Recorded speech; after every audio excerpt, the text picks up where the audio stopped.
What if the wisest man in the world was executed not by his enemies, but by his own city? What if the birthplace of democracy chose to silence the very voice that had taught it how to think? And what if his death was not about impiety, but about something far darker, fear of truth itself? This is the story of Socrates, the philosopher who questioned everything and paid for it with his life. The year is 399 BCE. The city is Athens, battered and humiliated after a long and bloody war. Once the shining jewel of Greece, Athens had fallen to Sparta in the Peloponnesian War. Walls torn down, empire shattered, pride wounded. Inside the city, fear grows. Distrust spreads. The people want stability, not more chaos. And into this fragile world walks an old man, barefoot, shabby, unshaken. Socrates. He does not write books. He does not charge money. Instead, he roams the agora, asking questions. Sharp questions. Dangerous questions. Questions that cut deeper than any sword. He stops a general and asks, "What is courage?" He corners a priest. "What is piety?" He challenges a politician. "What is justice?" And when they answer, he tears their answers apart. Not with anger, not with violence, but with logic, with reason, with relentless persistence. Soon he is hated. Politicians call him a corrupter. Priests call him a blasphemer. The young adore him, following him everywhere. The old despise him, whispering that he is poisoning their sons. But here's the dark truth. The charges against Socrates, not believing in the gods and corrupting the youth, were only masks. Behind them was something Athens feared even more, the power of truth spoken without fear. Picture the city, the scars of war still fresh. A new democracy trying to stand again. Its leaders fragile, insecure, desperate to control. And there stands Socrates, unbowed, untamed, mocking their authority, exposing their ignorance in front of crowds. To the powerful, he is not a philosopher. He is a threat. And Athens remembers. Only a few years earlier, the city had been ruled by the 30 tyrants, a brutal oligarchy supported by Sparta. Many Athenians suffered. Many died. And two of those tyrants? They had once been close followers of Socrates. This connection would stain him forever. To the people of Athens, it was guilt by association. To the rulers, it was an opportunity. They could finally silence him legally. But why? Why kill an old man in his 70s? Why not ignore him, exile him, or mock him? Because Socrates was not just questioning ideas. He was questioning power itself. He made generals look like fools. He made priests doubt their own gods.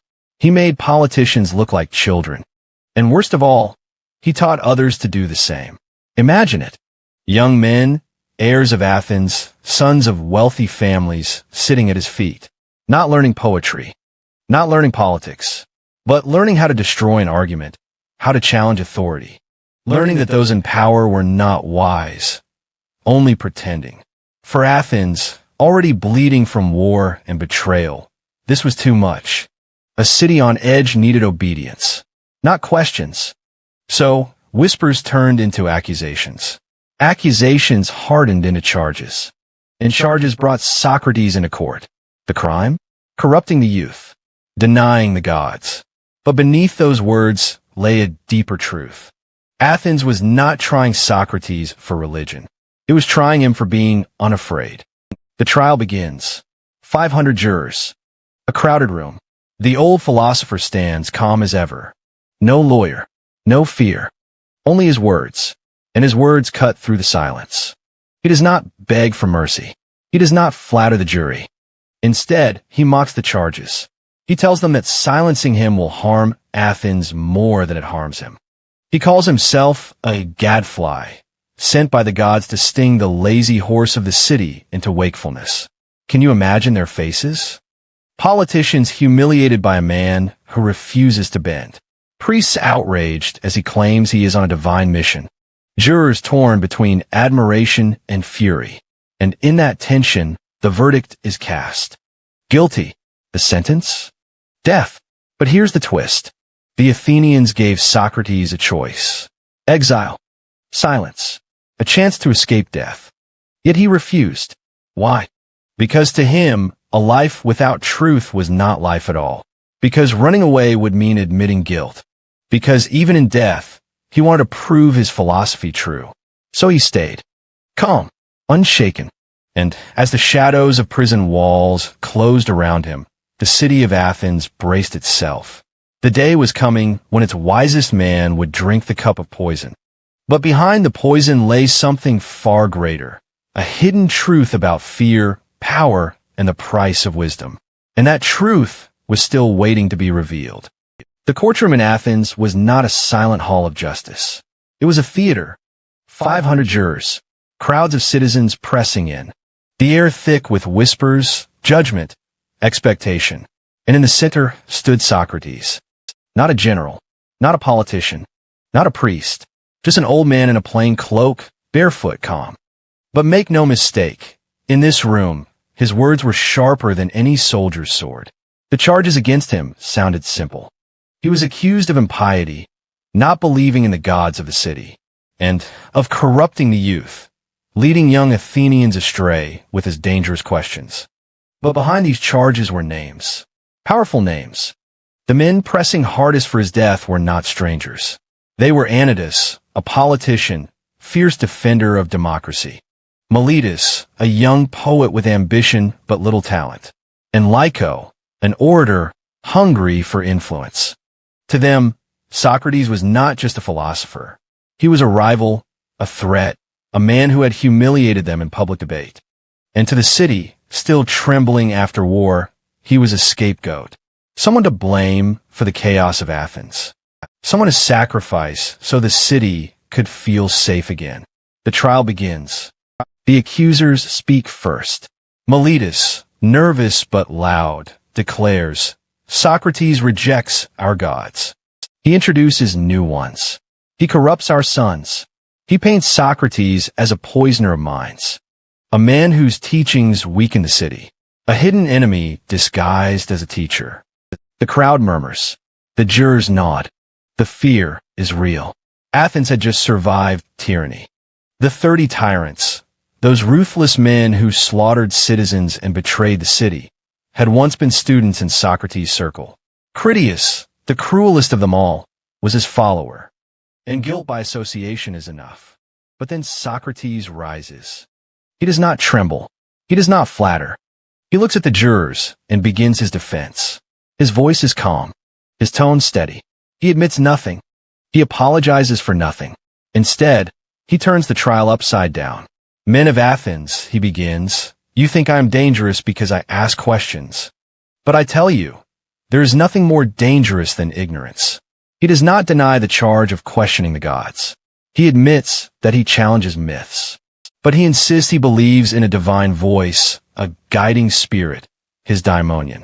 He claims that this inner voice has led him all his life, warning him against wrong. And then he strikes deeper. He says he is not guilty of corrupting the youth. Instead, he says the youth follow him willingly, because truth is more powerful than tradition. "Do I make your sons question authority?" he asks. "Yes. But is that corruption or education?" The jurors shift uneasily. But Socrates does not stop there. He pushes harder. He calls himself a gadfly, sent by the gods to sting the lazy horse of Athens, to keep it awake, alive, questioning. "You may kill me," he warns, "but another will rise in my place." Truth cannot be silenced. The room stiffens. Some are impressed. Some are enraged. The jurors cast their votes. The result is close. Very close. But in the end, the verdict falls guilty. Now comes the second stage, deciding his punishment. By Athenian law, the guilty man proposes his own sentence. He could have begged. He could have chosen exile. He could have paid a fine. But not Socrates. He smiles. And then, in front of 500 men, he says, "What is my crime? Teaching the truth? Then I should not be punished. I should be rewarded. I should be given free meals at the Prytaneum, the hall where the city honors its heroes." The courtroom explodes. Laughter, outrage, fury. The jurors, already divided, turn against him. He has mocked them. He has mocked the city. He has mocked their power. The vote is taken again. This time, the verdict is overwhelming. Death. But here lies the hidden truth. Athens did not truly fear Socrates the man. It feared what he represented. In him, the city saw its own reflection. The arrogance of politicians, the corruption of priests, the blind loyalty of citizens. And it hated that reflection. By killing Socrates, Athens believed it could kill doubt. Kill the questions. Kill the mirror he held before their faces. But history would prove them wrong. The sentence was set. Socrates was taken to prison. He had 30 days before execution, because the sacred ship of Athens was away at sea, and no executions could happen until it returned. 30 days. 30 nights. Time enough to escape. Time enough to live. And many begged him to do it. His friends pleaded. His followers offered bribes. His students, like Plato, wept and begged him to run. But Socrates refused. To him, escaping would betray everything he stood for. To him, injustice could not be answered with injustice. To him, the laws of Athens, though flawed, had raised him, sheltered him, educated him. He would not break them, even to save his life. So he stayed, calm, resolute. And as the days passed, the shadow of death drew nearer, until finally, the sacred ship returned. And with it came the hour. The prison doors opened. The cup of poison was prepared. The prison cell was silent. Only a faint oil lamp burned. Stone walls. A heavy wooden door. The smell of dust and damp. And there sat Socrates, old, barefoot, calm, surrounded by his friends. Among them was Plato, young, but already carrying the fire of philosophy in his eyes. Others wept quietly. The hour had come. The jailer entered, holding a cup. Dark liquid inside. The poison. Hemlock. The man placed it before Socrates. His hands trembled. He had given many prisoners this drink before, but never a man who welcomed it without fear. Socrates looked at the cup, then at his friends. He smiled. A smile of peace, not of denial. "My dear friends," he said softly, "do not weep for me. Death is not to be feared. It is either a deep sleep without dreams, or a journey to another place, where the souls of the dead dwell. In both, there is no evil." His students begged him once more. They urged him to refuse. They reminded him of his children. They told him that leaving Athens was not betrayal, but survival. But Socrates shook his head. "All my life I have lived by one rule: never do wrong. Never repay injustice with injustice. If I escaped, I would prove my enemies right. I would betray my own words. Better to die innocent than live a liar." The room fell silent. He lifted the cup. Slowly, calmly. His friends sobbed. Plato, too overcome, would later say he could not bear to watch the final moments. But Socrates drank.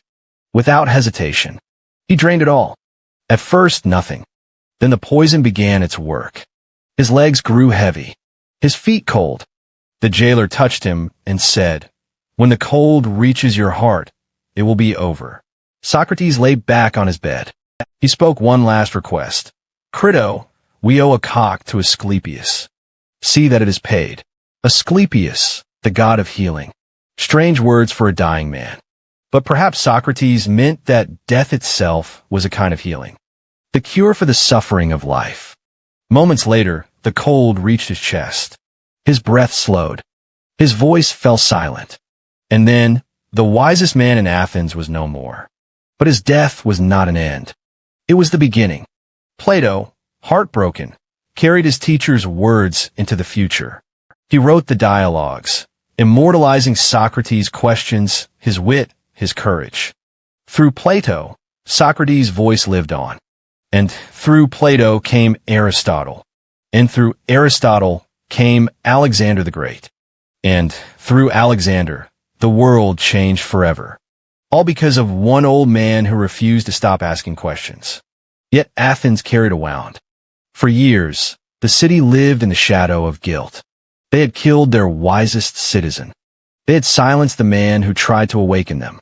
And history did not forgive.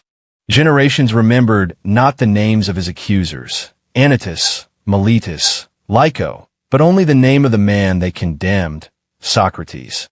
Why did Athens kill him? The answer is both simple and terrifying. They killed him because he dared to tell the truth, because he showed them their ignorance, because he refused to bow to their fear. And societies across time often kill those who hold up the mirror. But truth has a strange power. You can kill the man. You cannot kill the idea.